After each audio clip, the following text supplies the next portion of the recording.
Hai hai hai, selamat datang di channel Inti Film. Apa kabar sahabat Inti Film? Semoga baik-baik saja.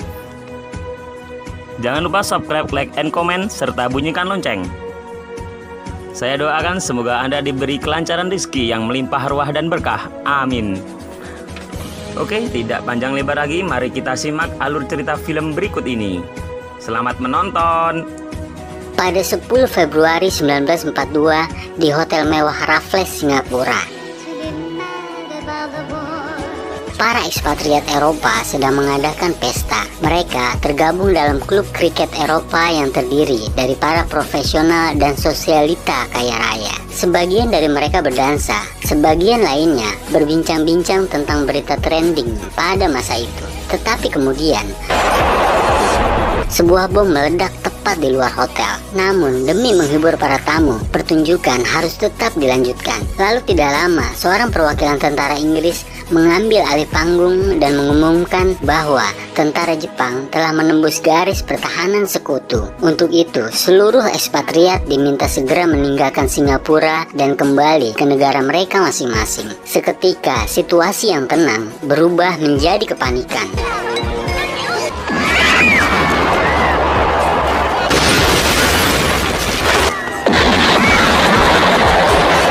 Tentara Inggris menyiapkan sebuah kapal untuk mengangkut para ekspatriat. Karena kapasitas kapal terbatas, yang berangkat lebih dulu adalah kaum wanita dan anak-anak.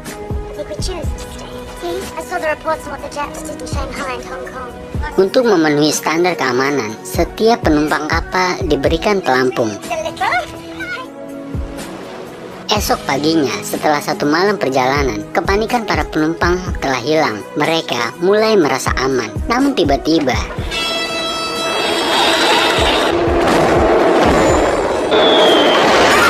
beberapa pesawat tempur Jepang membombardir kapal tersebut. Alhasil, lambung kapal pun bocor dan mulai tenggelam.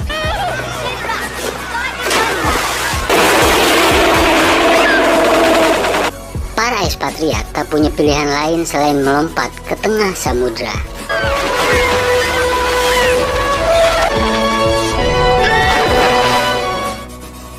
Sore harinya, setelah berjam-jam terombang-ambing di lautan, 3 orang wanita terpisah dari rombongan.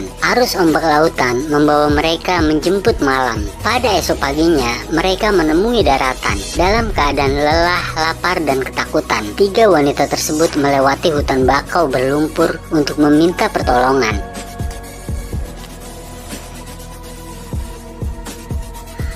Mereka adalah Rosemary, seorang model asal Inggris yang bersuamikan seorang tentara. Kemudian Susan, seorang anggota Korps Keperawatan Angkatan Darat Australia. Dan Adrienne, seorang seniman yang bersuamikan bos perkebunan teh. Setelah setengah hari berjalan, akhirnya mereka menemukan sekelompok orang. Namun celakanya, kelompok tersebut merupakan tentara Jepang yang merupakan musuh mereka. Kemudian seorang perwira Jepang memberi tumpangan pada mereka. Adrian menceritakan bahwa prajurit Jepang telah melanggar perjanjian Jenewa dengan menyerang wanita dan anak-anak. Sang perwira Jepang berkata bahwa Jepang tidak pernah menandatangani perjanjian Jenewa. Kemudian mereka diturunkan di sebuah pemukiman. Lalu tiba-tiba mereka dibawa untuk dikumpulkan bersama para tahanan lainnya. Ternyata seluruh penumpang kapal yang sebelumnya diserang telah ditangkap lebih dulu. Setelah itu, para wanita dan anak-anak tersebut digiring menuju sebuah kamp tawanan perang.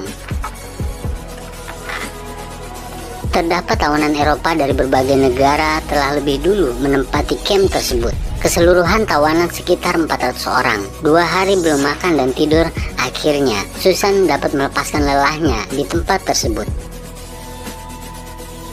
Namun esok paginya, para tawanan dibangunkan dengan sangat kasar. Kemudian mereka dibariskan di lapangan. Seorang penterjemah mengatakan bahwa kamp tersebut di bawah kendali Kolonel Hirota. Untuk itu, diskriminasi Eropa kepada orang Asia tak akan berlaku di tempat tersebut. Kemudian seorang wanita memberikan interupsi. Seketika wanita tersebut dipukul hingga jatuh. Selanjutnya para tawanan dipukul agar membungkukkan tubuh mereka selama upacara bendera.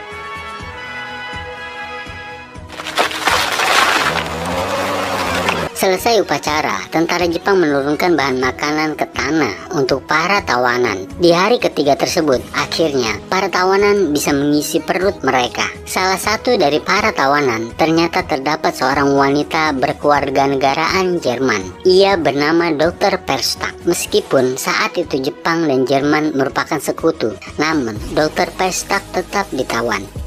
Sebagian tawanan wanita dipekerjakan sebagai penanam padi. Sebagian lagi bertugas untuk mengambil air di sungai. Seorang Tionghoa bernama Wing merasa jengkel karena sehari-hari ia mengambilkan air untuk para prajurit Jepang mandi. Tetapi yang paling parah adalah pekerjaan kebun. Rosemary yang merupakan seorang model harus mengumpulkan ampas toilet untuk digunakan sebagai pupuk. Tentu saja mereka sempat berpikir untuk melarikan diri. Namun seorang dari mereka mengatakan bahwa sebelumnya ada seorang tawanan yang kabur namun kembali tertangkap. Kemudian prajurit Jepang memotong hidung dan telinga tawanan tersebut.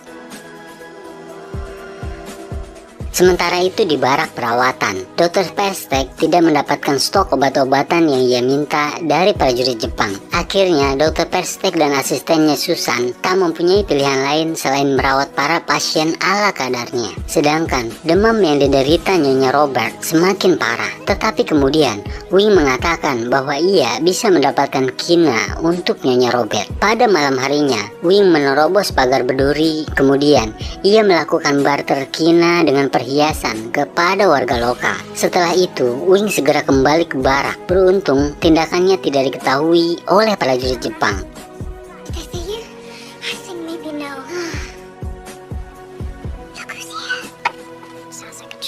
Tetapi esok paginya, Kapten Tanaka menangkap Wing. Tanpa interogasi dan basa-basi, tubuh Wing disiram dengan bensin. Kemudian, Kapten Tanaka membakarnya.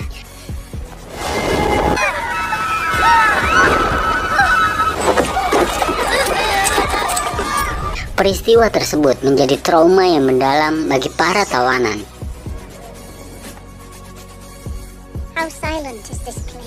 Siang harinya, Margaret memimpin upacara pemakaman untuk Wing. Siang pun berganti malam. Dua orang seniman, yaitu Margaret dan Adrien, saling berbincang tentang musik. Mereka melanjutkan perbincangan sambil berjalan di lapangan. Smite, Captain Tanaka in this. The violin. How did you know? Just a guess.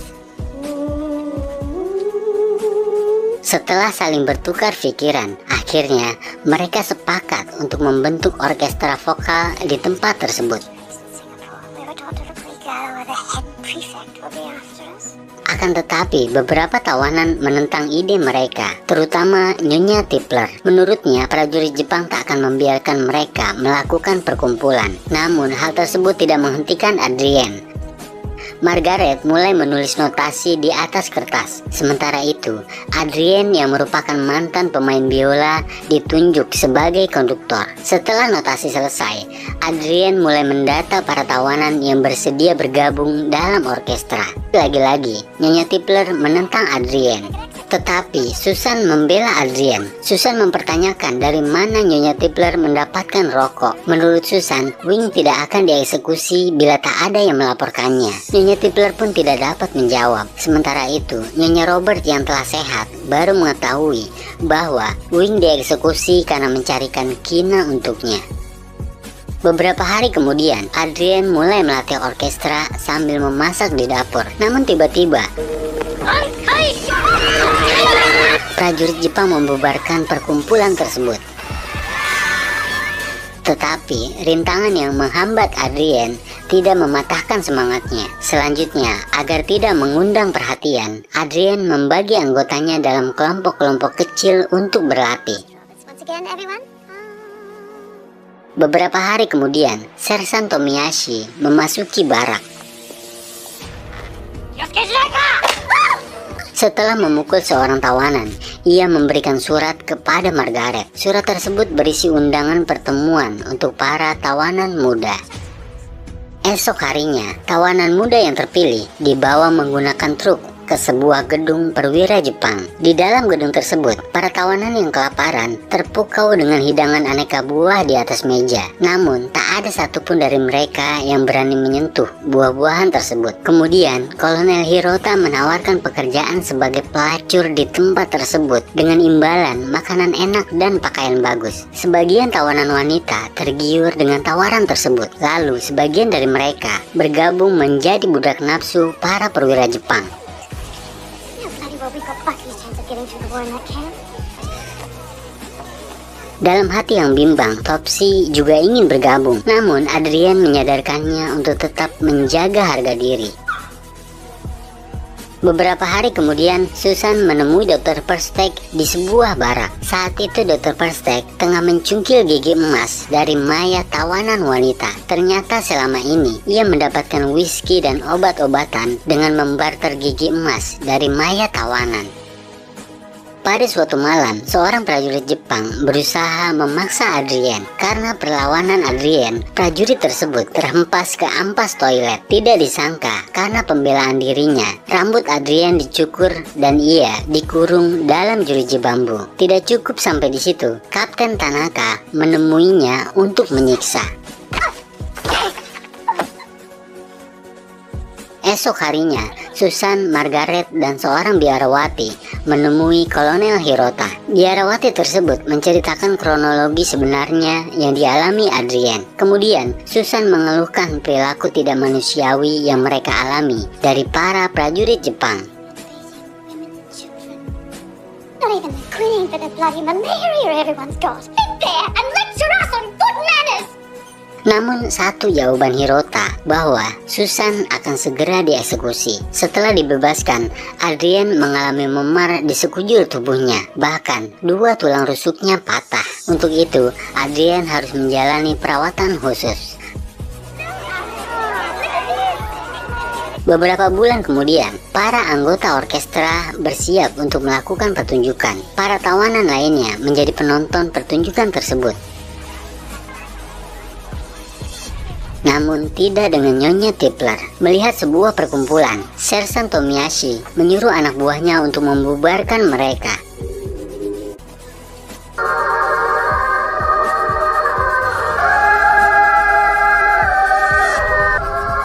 Tetapi ketika pertunjukan dimulai, prajurit Jepang terkesima dan malah menjadi penonton.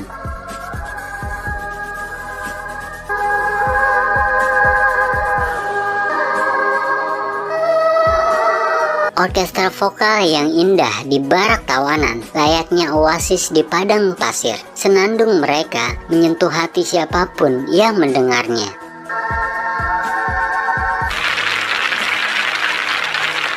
Namun esok harinya setelah bekerja, Adrien ditahan oleh Sersan Tomiyashi. Kemudian dengan todongan senjata, Tomiyashi menggiring Adrien masuk ke dalam hutan. Selanjutnya, Adrien diminta untuk duduk di bawah sebuah pohon besar. Tanpa diduga, ternyata Tomiyashi ingin menunjukkan kemahirannya bernyanyi pada Adrien.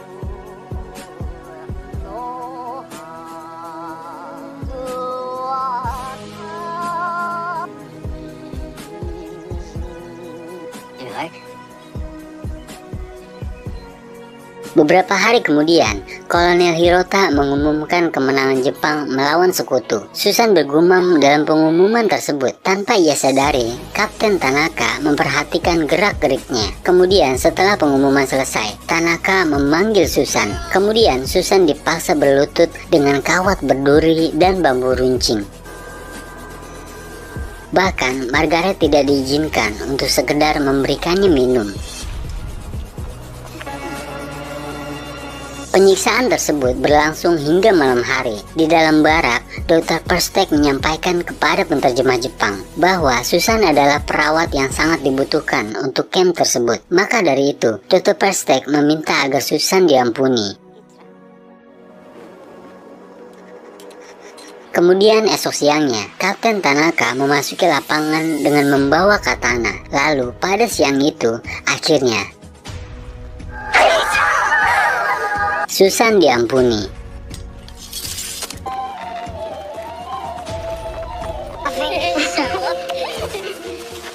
Pada malam pertunjukan orkestra vokal selanjutnya, bahkan Kolonel Hirota menonton langsung dari dekat.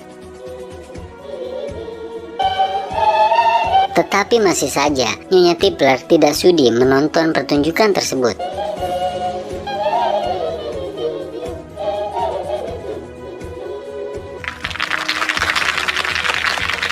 Selesai pertunjukan, Kolonel Hirota meminta Adrien dan Margaret untuk membawakan lagu Jepang. Namun Adrien menolak dengan tegas. Tanpa ia sadari, penolakan Adrien akan berdampak besar untuk para tawanan. Beberapa hari berikutnya, para tawanan dipindahkan dari camp tersebut. Mereka dibawa menggunakan truk militer melewati pedesaan. Dalam perjalanan, mereka melihat rekan tawanan yang telah menjadi budak nafsu perwira Jepang. Selanjutnya, para tawanan wanita dikumpulkan di sebuah stasiun. Rosemary dan Celia berbincang tentang kerinduan kampung halaman dan cerita cinta yang telah mereka alami. We were so young, they didn't want us to see each other. I realized love is like a flame. Sore harinya kereta pun tiba. Para tawanan digiring untuk naik seperti hewan ternak. Tidak lama kemudian, Rosemary melihat suaminya ditangkap oleh prajurit Jepang. Tak ada yang mampu ia lakukan selain menangisi nasibnya sendiri.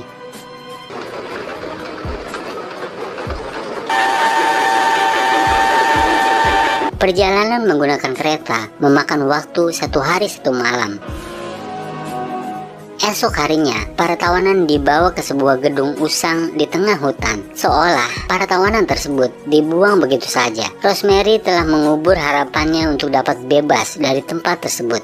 Bahkan kali ini, prajurit Jepang tak akan memberi mereka jatah makanan. Pada suatu pagi, seorang tawanan mendapatkan ular di kebun. Akhirnya, ular tersebut menjadi pengganjal perut mereka untuk 1 hari.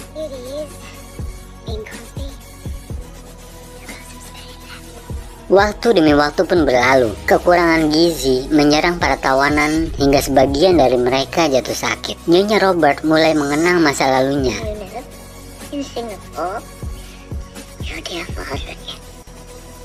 Sementara kondisi Rosemary semakin melemah. Celia mengadukan kondisi Rosemary kepada Dr. Perstek. Menurut Dr. Perstek, Rosemary telah kehilangan semangat untuk hidup sejak melihat suaminya ditangkap oleh prajurit Jepang. Akhirnya, Rosemary dan Nyonya Robert pun meninggal dunia. Hari demi hari semakin memburuk. Bahkan, Nyonya Tippler memakan bekicot dan dedaunan untuk mengganjal perutnya. Kemudian, pada suatu malam, Margaret meminta Adrien untuk menuntunnya menjemput ajal. Persahabatan dua musisi hebat tersebut akhirnya terpisahkan.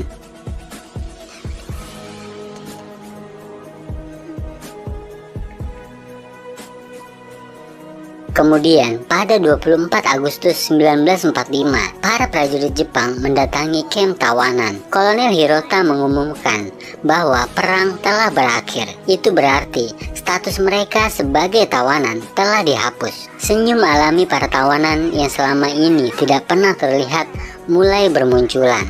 Meski diuji dengan kesengsaraan maut selama 3 tahun, para wanita hebat tersebut berhasil menjaga harga diri dan martabat mereka.